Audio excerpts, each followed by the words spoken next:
Welcome to Star Lens, your source for the latest royal news and updates. Don't forget to subscribe to stay informed. A young woman once hidden behind strict NDAs has started to talk, and what she said was simple, shocking, and world-shifting. Prince Harry might not be the biological father of Meghan Markle's daughter, Lyot. For a moment, time stopped. No one knew if this was a misunderstanding or the beginning of the biggest royal twist in decades. But one thing was clear. Meghan panicked because if the surrogate story was true, everything Meghan and Harry built, their image, their family, their escape from the crown would begin to crack from the inside. Now, this is where the mystery deepens. To understand the story behind Lyot's birth, you have to understand Colorado. Not the mountains, not the scenery, but the law. Colorado is known for having some of the most surrogate-friendly rules in the United States. And what makes it stand out is simple. You can have a baby there without leaving a trace of the surrogate who carried it. In Colorado, the surrogate's name can be legally left out from all final documents. The intended parents get listed as the mother and father, even if they never carried the child. No one is required to reveal biological details. No hospital is required to note that a surrogate was involved at all. It is the perfect state for secrecy. And around the time Lyot was born, Colorado suddenly became more than just a location. It became a signal, a clue pointing toward a version of events that didn't match the public story. And soon, whispers began to spread about a young woman who had given birth there in the same time frame. A woman whose story was never supposed to surface. The deeper investigators looked, the clearer one name became a 23-year-old woman who reportedly gave birth in Colorado just days before Lyot's official birth date. Her identity remained sealed behind NDAs, but her story began to slip through cracks that Meghan's team couldn't seal fast enough. According to those close to the situation, she was chosen for a high-profile surrogacy arrangement. The terms were strict. Deliver the baby and disappear. She received a large payment for complete silence. A luxury apartment in Denver rented under a shell company housed her during the final weeks. And when investigators traced that shell company, it led back to a business partner connected to the Sussex Circle. The instructions, sources say, were simple. No interviews, no photos, no contact after birth. And for a long time, she followed those instructions. She vanished from public life. No baby appeared in her world. Not one picture, not one family celebration, not one sign that she was raising a child. Then after years of silence, something changed. Her name began appearing in places it shouldn't. Quiet conversations, legal inquiries, and private circles where people began to ask questions about a birth that didn't match the official narrative. It was clear she hadn't spoken publicly, but she had spoken. And what she said next would shake the entire story to its core. For months after the birth, the supposed surrogate carried a private burden, a detail she never questioned at first until one passing comment in a hospital room changed her understanding completely. According to her account, as she recovered after delivery, a member of the medical staff made a casual remark about the donor information being on file. The word donor froze her. Donor. She had believed the child she carried came from Meghan and Harry's own biological materials. A traditional surrogate arrangement. That's what she understood when she signed. That's what she trusted. But now, something wasn't adding up.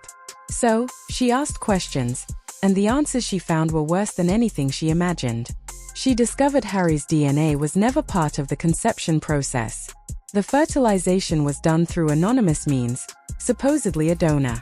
She was never shown proof of whose egg or sperm was used. All lab work and implantation details were kept behind closed doors. The more she learned, the more she realized she had been a vessel, not a partner in a family-building journey. She carried a child based on a story she believed.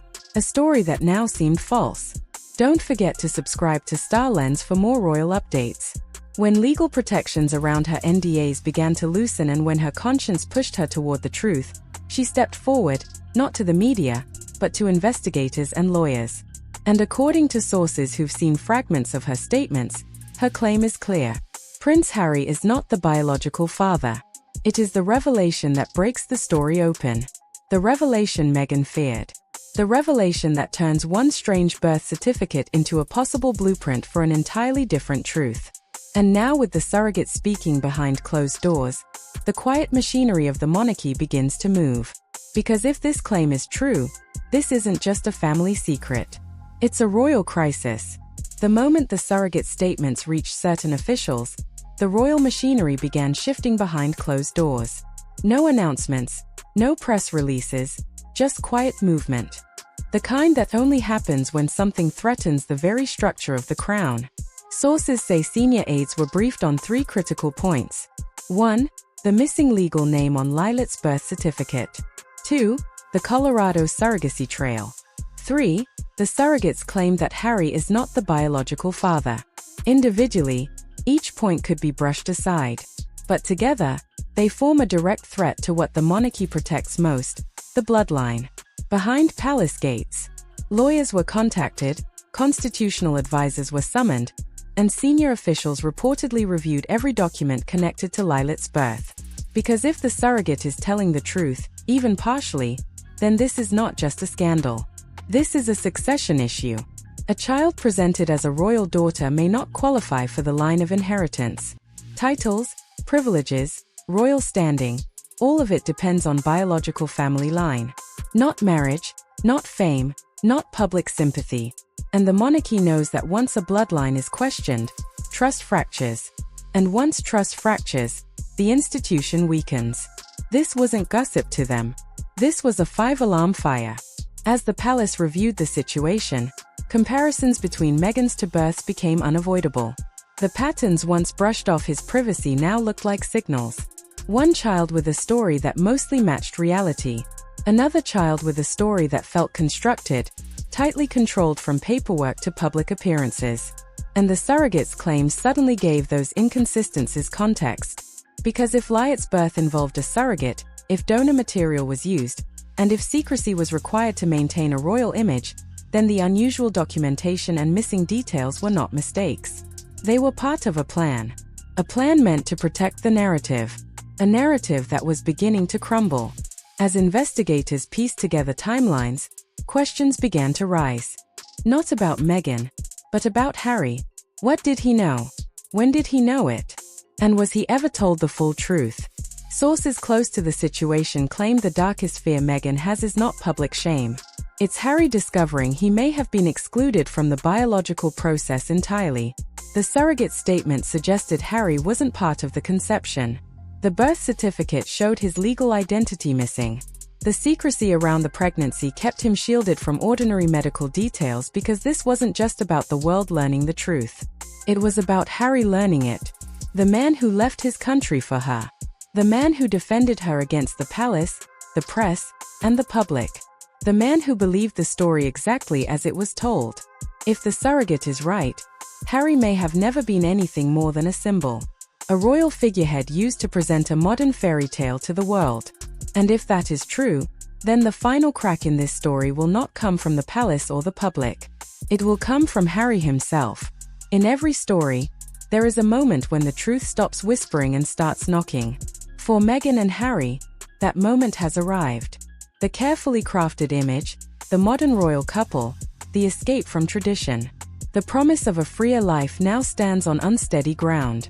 A missing name, a hidden surrogate, a donor file, a panicked confession behind closed doors. Piece by piece, the narrative they built is slipping through their hands. Inside the palace, the silence has weight.